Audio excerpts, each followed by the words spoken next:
আমি বাংলাদেশে ইসলামী আন্দোলনের 11 জোট যেই জোট ছিল ওই জোটকে আমি সমর্থন করেছিলাম,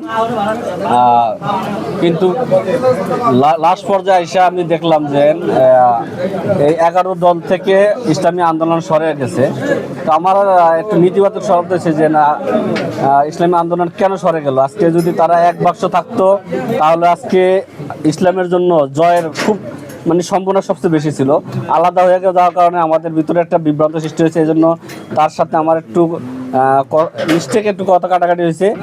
পরবর্তীতে আমি জানতে পারলাম যে তাদের যে উদ্দেশ্য, তাদের যেই নির্বাচনী ইশতেহার বা আমার যে আমি অন্যান্য কাছ থেকে শুনতে পারছি, এজন্য আমি ইসলামী আন্দোলনের যেই নীতিমালা আমার কাছে খুব ভালো লাগছে।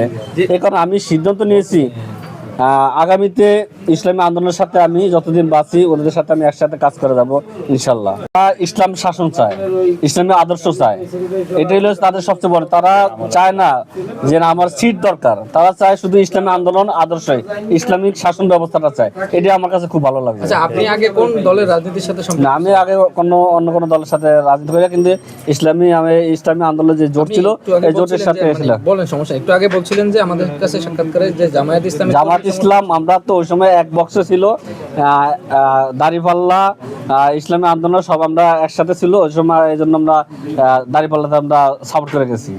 এখন দাঁড়িপাল্লার সমর্থন ছেড়ে আপনি হাত পাকা সমর্থন ছেড়েছে। ভাই, আপনার নাম কি আর কোন গ্রাম থেকে? আমি মাহিদুল ইসলাম, আমার বাড়ি বালিয়া গ্রামে, উলিয়া বালিয়া গ্রামে।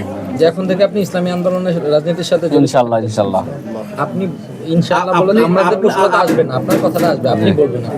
হ্যাঁ, এখন আমি ইসলামী আন্দোলনের সাথে যুক্ত হয়েছি ইনশাআল্লাহ।